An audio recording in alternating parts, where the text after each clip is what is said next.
Hello friends, so today we are going to start biotechnology, principle and processes, a very important chapter from the plus 2 biology.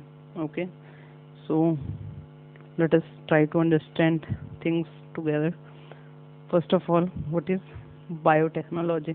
तो biotechnology क्या होता है? देखो, words को break करके understand क्या करना चीज़ें. बायो मतलब biologically and technology means technique या टेक्नोलॉजी का यूज़ कर रहे हैं हम बायोलॉजी के अंदर. ठीक है, तो जब इन दोनों चीज़ों को कंबाइन करके यूज़ किया जा रहा है ह्यूमन बीइंग की वेलफेयर के लिए, so that combined branch is called biotechnology. It is the technological improvement of microorganism, plant cells, कुछ भी हो सकता है इनमें से, एनिमल सेल्स, उनके कंपोनेंट्स और biological processes to generate products. ठीक है, इसमें अलग अलग प्रोडक्ट्स को जनरेट करवाया जाता है जो कि किसके लिए यूज़फुल हैं? ह्यूमन बींग्स के लिए. ठीक है, तो सिंपली बायोलॉजी प्लस टेक्नोलॉजी, इन दोनों को कंबाइन करके यूज़ करके हम ह्यूमन वेलफेयर के लिए अलग अलग प्रोडक्ट्स जो होते हैं वो जनरेट करवा रहे हैं. सो इसको बोला जाता है बायोटेक्नोलॉजी. नेक्स्ट आता है हमारा फिर genetic engineering. What is genetic engineering? तो ये भी वर्ड से सिंपली पता लग रहा है. जीन्स जो होते हैं उनको अल्टर किया जाता है अलग अलग तरीके से और इंजीनियर किया जाता है. बेसिकली अगर ढंग से बोले हम, जीन्स को इंजीनियर किया जाता है तो उसको बोलते हैं जेनेटिक इंजीनियरिंग. तो definition, it is the change in the phenotype और expression of the host organism. किसी भी होस्ट ऑर्गेनिज्म के फिनोटाइप में या उसके एक्सप्रेशन में हम चेंज लाते हैं. कैसे? By the introduction of a Altered sequence of genetic material into it. ठीक है, किसी बाहर से फॉरेन जीन लेके उसमें होस्ट जो ऑर्गेनिज्म होता है उसमें चेंजेस लाए जाते हैं. It is called genetic engineering. Next आता है आपका रिकॉम्बिनेंट डीएनए टेक्नोलॉजी. इसको शॉर्टकट में आरडीटी भी बोला जाता है. तो रिकॉम्बिनेंट रिकम्बाइन, री का मतलब दोबारा, कंबाइन मतलब जोड़ना. ठीक है, तो डीएनए अलग अलग ऑर्गेनिज्म से लेके उनको दोबारा से कंबाइन करवा के एक हाइब्रिड टाइप का तैयार करवाया जाता है. तो उसको बोलते हैं रिकॉम्बिनेंट डीएनए. और ये जो पूरा प्रोसेस होता है जिसमें सारी चीज़ें हो रही हैं इसको बोला जाता है recombinant DNA technology. Okay, so let us move toward the next slide. तो सबसे पहले जो कोहेन एंड बॉयर जो साइंटिस्ट थे, सबसे पहले उन्होंने रिकॉम्बिनेंट डीएनए बनाया था. किसका? प्लाज्मिड यूज़ करके, साल्मोनेला टाइफीम्यूरियम का. ठीक है, उसके बाद नेक्स्ट टर्म आती है हमारी जीएमओज. What are जीएमओज? ये होते हैं आपके जेनेटिकली मॉडिफाइड ऑर्गेनिजम्स.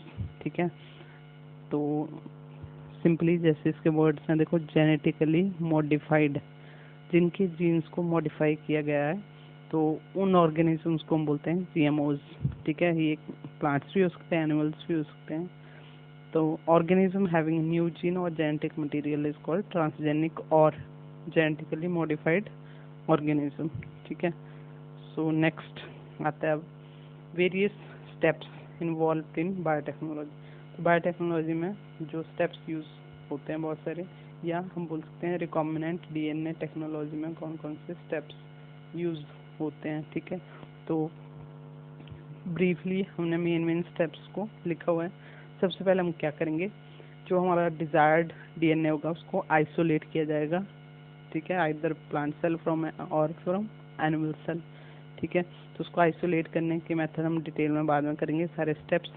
सेकंड आता है आपका cutting of DNA to specific location. तो उसके बाद हम डीएनए को कट करेंगे. उस कट करने में इन्वॉल्व होते हैं एंजाइम्स जिनको हम बोलते हैं रिस्ट्रिक्शन एंडोन्यूक्लियेसेस. ठीक है, नेक्स्ट आता है फिर amplification of jeans of interest. अब डीएनए हमारे पास आ गया कट करके, बट उसको एम्पलीफाई किया जाता है, लार्ज अमाउंट में बनाया जाता है बाय यूजिंग पीसीआर टेक्निक. ठीक है, तो इस नेक्स्ट है इंसर्शन ऑफ रिकॉम्बिनेंट डीएनए. अब जो रिकॉम्बिनेंट डीएनए बन गया उसको हम होस्ट सेल में इंसर्ट करवाएंगे. तो यहाँ पे हमारे वेक्टर काम आएंगे, उनको यूज़ किया जाता है प्लाज्मिड वगैरह को. नेक्स्ट आता है obtaining the foreign gene product. उसके बाद हमने होस्ट में एंटर करवा दिया. अब देखेंगे वहाँ पे जो जिस रीजन के लिए हमने फॉरेन जीन को इंसर्ट करवाया था, वो प्रोडक्ट होस्ट ऑर्गेनिज्म में बना या नहीं बना, ठीक है। और लास्ट में आती है आपकी डाउनस्ट्रीम प्रोसेसिंग। इसके अलावा इस चैप्टर में हम देखेंगे applications of recombinant DNA technology. Okay, so इस पर्टिकुलर वीडियो में हम बेसिकली इसके आई थिंक 2 स्टेप्स को ही कवर कर पाएंगे, ठीक है। तो चलो एक एक करके अब देखते हैं इनको। सबसे पहले आइसोलेशन कैसे करते हैं हम जेनेटिक मटेरियल की और डीएनए की, ठीक है। तो इसके लिए हम क्या करेंगे, हमें पता है जो हमारा डीएनए होता है, ठीक है, वो कहाँ प्रेजेंट होता है, तो जो न्यूक्लियस होता है, न्यूक्लियस किसके अंदर होता है, सेल के अंदर होता है, ठीक है। तो ये मैंने अगर सेल ड्रॉ कर दिया, इसके अंदर न्यूक्लियस है, न्यूक्लियस के अंदर होता है हमारा डीएनए, ठीक है। अब देखो अगर हम प्लांट सेल की बात करें, प्लांट सेल, तो उस केस में जो हमारी मेम्ब्रेन होती है उसके अलावा उसके बाहर एक सेल वॉल भी होती है, ठीक है। In case of animal there will be no cell wall, so directly plasma membrane से स्टार्ट करेंगे। तो अगर हमें ये डीएनए चाहिए तो हमें क्या करना पड़ेगा, 1 बाय 1 करके बाहर से चलेंगे हम और इन मेम्ब्रेन्स को डिसॉल्व करने वाले एंजाइम ऐड करने पड़ेंगे, ठीक है, सेल वॉल को। अब सेल वॉल जो होती है हमें पता है प्लांट सेल में प्रेजेंट होती है, फंगस में भी प्रेजेंट होती है, और आपके एक आपके क्या बोलते हैं, सॉरी, बैक्टीरियल सेल में भी प्रेजेंट होती है, ठीक है। तो इस बेसिस पे अलग अलग एंजाइम्स होते हैं इसमें यूज़ किए जाते हैं, अब उनके बारे में देखेंगे। सबसे पहले देखो जो सेल होता है इसमें डीएनए के साथ साथ और क्या चीज़ें होती है, हिस्टोन होती है, और इसके अलावा और टाइप्स की जो प्रोटीन होती हैं दे आर ऑल्सो प्रेजेंट। तो सबसे पहले एंजाइम जो हम ऐड करते हैं ताकि सेल वॉल को ब्रेक किया जा सकते हैं, सबसे पहले आएगा आपका lysozyme. In case of bacteria किसको ब्रेक करेगा, हमें पता है उसमें क्या होते हैं, पेप्टाइडोग्लाइकन जो मेम्ब्रेन होती है प्रेजेंट होती है। उसके बाद आते हैं सेलुलोजेस एंड पैक्टिनेजेस, ये यूज़ होंगे प्लांट सेल के केस में। और फंगल सेल की बात आएगी तो उस केस में हमें पता है काइटिन प्रेजेंट होता है उनकी सेल वॉल में, तो उसको डिग्रेड करने के लिए हमें क्या करना पड़ेगा, काइटिनेज को यूज़ करना पड़ेगा, ओके। तो ये यूज़ करने के बाद होगा क्या, जो हमारे पास डीएनए का मिक्सचर है उसको सेल का होमोजेनाइज और सेंट्रीफ्यूज किया जाता है, ठीक है। उसके बाद नेक्स्ट स्टेप में क्या होगा, अब ये जो एंजाइम्स हैं वो एक्ट करेंगे, फॉर एग्जांपल प्रोटीजेस जो होंगे, हिस्टोन एंड जो अदर प्रोटीन्स होते हैं उनके ऊपर एक्ट करके उसको डिग्रेड करेंगे। राइबोन्यूक्लियेजेस या आरएनएज जो होते हैं they will act upon the RNA. अमाइलेजेस and lipases ये एक्ट करते हैं हमारे किसके ऊपर, सेल मेम्ब्रेन के ऊपर, ठीक है, सेल मेम्ब्रेन के ऊपर। हमें पता है सेल मेम्ब्रेन में क्या प्रेजेंट होता है, जो आपके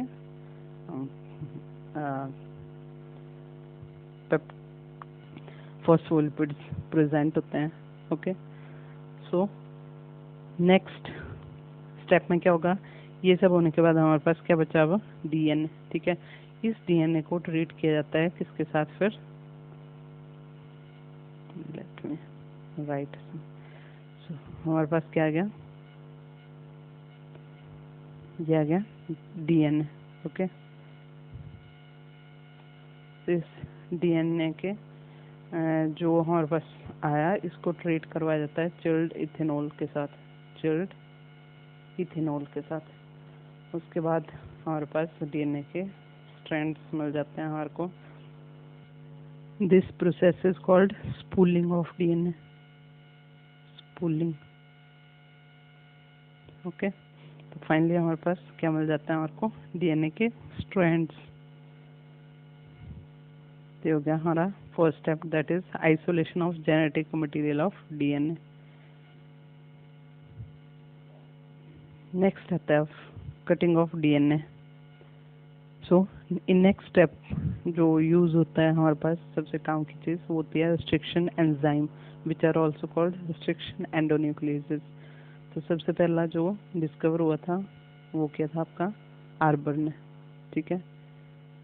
और उसने क्या किया था, उसने ये चीज डिस्कवर की थी कि जो ई कोलाई होता है that is able to protect itself from the attack of bacteriophages. तो बैक्टीरियोफाइजिस पता है सबको, ऐसे वायरसेस जो बैक्टीरिया को अटैक करते हैं, दे आर नोन एज बैक्टीरियोफाइजिस। तो उनसे वो ईकोलाई अपने आप को प्रोटेक्ट कर रहा था, बट कैसे? By a defence mechanism called restriction modification system. तो इसकी दो पार्ट्स होते हैं, एक रिस्ट्रिक्शन और दूसरा मॉडिफिकेशन। तो रिस्ट्रिक्शन जो होती है that is carried out by the restriction enzyme. Restriction enzyme जो होते हैं they are nucleases. So restriction enzyme जो होते हैं न्यूक्लियसेस होते हैं, जो कि एक पर्टिकुलर पैलिंड्रोमिक डीएनए सीक्वेंस को आइडेंटिफाई करके उसको डिग्रेड कर देते हैं। इसको बोला जाता है रिस्ट्रिक्शन। रिस्ट्रिक्ट कर रहे हैं, वो रोक रहे हैं उसके जो अटैकिंग बैक्टीरियोफाज था उसके डीएनए को ब्रेक कर रहे हैं, ठीक है। तो रिस्ट्रिक्शन एंजाइम तभी इनको बोला जाता है दे रिस्ट्रिक्ट द बैक्टीरियोफाज। अब सेकेंड चीज, ये जो अटैकिंग बैक्टीरियोफाज था उसके डीएनए को तो डिग्रेड कर रहे हैं, बट अपने को भी तो कर सकते हैं जो बैक्टीरिया होगा। तो उसमें आता है इसका second part that is modification का, जो कि काम करता है कौन? Methylase enzyme. ये जो एंजाइम होता है ये अपने जो होस्ट बैक्टीरिया का डीएनए होता है उसमें मिथाइल ग्रुप ऐड करता जाता है पैलिंड्रोमिक सीक्वेंसेस में, जिसके कारण ये जो एंजाइम्स होते हैं अपने होस्ट के जो डीएनए है उसको डिग्रेड नहीं कर पाते हैं। इस तरीके से उसकी प्रोटेक्शन भी हो जाती है अपने इस एंजाइम से और as well as from the bacteriophage. तो ये जो सिस्टम था ये डिस्कवर किया था हार्बर ने, ठीक है, इकोलाई के अंदर। नेक्स्ट अब आ जाओ डिटेल में देखेंगे थोड़ा सा। रिस्ट्रिक्शन एंडोन्यूक्लियेसिस, REN भी बोला जाता है। तो रिस्ट्रिक्शन एंजाइम को ही बोला जाता है रिस्ट्रिक्शन एंडोन्यूक्लियेसिस, ठीक है, क्योंकि मेन रोल इसमें एंडोन्यूक्लियेसिस का होता है। जैसे कि मैंने बोला इनको हम न्यूक्लियस जो एंजाइम होते हैं वो होते हैं बेसिकली। तो इसके अलावा जो सबसे पहला रिस्ट्रिक्शन एंडोन्यूक्लियस डिस्कवर हुआ था दैट वाज HindII, जो कि ऑब्टेन किया गया था हीमोफाइलस इन्फ्लुएंजा से, ठीक है। और वो किसने किया था? स्मिथ ने। उसके बाद आ जाओ, ये जो एंजाइम्स होते हैं जनरली न्यूक्लियेसिस होते हैं, जो कि फर्दर टू टाइप्स के होते हैं, एक्सोन्यूक्लियेसिस एंड एंडोन्यूक्लियेसिस। एक्सो का मतलब होता है आउट, एक्सो बाहर, ठीक है। तो एक्सोन्यूक्लियस जो होते हैं वो डीएनए को कट करते हैं एंड्स के ऊपर, ठीक है, मेन बात एंड्स के ऊपर। वेयर जो एंडो होते हैं, एंडो का मतलब इन या अंदर, तो ये डीएनए मॉलिक्यूल को कट करते हैं अंदर से, इन साइड से, और एट स्पेसिफिक साइट्स जिनको हम बोलते हैं रिकॉग्निशन सीक्वेंसेस। ये जो सीक्वेंस होती हैं जनरली पैलिंड्रोमिक सीक्वेंसेस होती हैं। Now what are palindromic sequences? Palindromic sequences जो होती हैं इसमें दो स्ट्रैंड डीएनए के सेम बेसिक बेसिस जो होते हैं वो प्रेजेंट होते हैं इसमें, बट इन अपोजिट डायरेक्शन, ठीक है। इसका एग्जांपल देखेंगे। फॉर एग्जांपल ये देखो GAATTC, ठीक है, और नीचे है CTTA। अगर हम इसी चीज को इधर से चलेंगे तो देखो सेम है GAATTC, GAATTC, ठीक है, बट इन अपोजिट डायरेक्शन। ये 5' 3' है और ये 5' 3' इस साइड को है। तो ये जो पर्टिकुलर एग्जांपल है, ठीक है, ये पैलिंड्रोमिक सीक्वेंस जो होती है EcoR1 की होती है, EcoR1 की है, जो कि क्या है? रिस्ट्रिक्शन एंजाइम है। तो ये आ गया। अब जब भी रिस्ट्रिक्शन एंडोन्यूक्लियस कट करते हैं तो उससे दो टाइप के एंड्स प्रोड्यूस होते हैं, एक होते हैं स्टिकी एंड्स, दूसरे होते हैं ब्लंट एंड्स। स्टिकी एंड्स क्या होते हैं? जो एक दूसरे के साथ स्टिक करते हैं easily, this are also called staggered ends, ठीक है। तो इस केस में क्या होता है? They produce short single stranded ends which can join single stranded ends of other DNA fragment. दूसरे डीएनए के भी वैसे होते हैं, कॉम्प्लीमेंट्री सीक्वेंसेस होती हैं। तो इसका एग्जांपल आता है आपका EcoR1, जिसका ये आता है। देखो अब इस केस में अगर ये ऐसे कट करेगा इसको तो इससे क्या बनेगा? शॉर्टकट में थोड़ा। तो इस तरीके से मान लो हमारे पास ये बॉक्स ऐसा था, तो इसने यहाँ से कट किया और इसने यहाँ से कट किया, तो इससे क्या प्रोड्यूस होगा? देखो सिंगल स्ट्रैंड को ही कट करते हैं, ओके,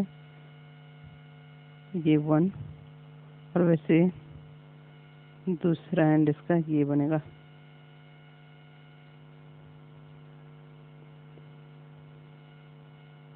इस तरीके से, मतलब ये दोनों एक दूसरे के कॉम्प्लीमेंट्री होते हैं, उसके कारण ये एक दूसरे में फिट हो जाएंगे इस तरीके से, तो इनको बोला जाएगा स्टिकी एंड। दूसरे केस में क्या होगा, ब्लंट केसेस में, उसमें दोनों जो एंजाइम होते हैं, स्ट्रक्शन एंजाइम एक ही पोजीशन पे दोनों स्ट्रैंड को कट करते हैं, तो उसके कारण क्या होगा, एक एंड ये बना, दूसरा ये बना, तो इस तरीके से ये जो एंड बनते हैं इनको बोला जाता है ब्लंट एंड, ठीक है।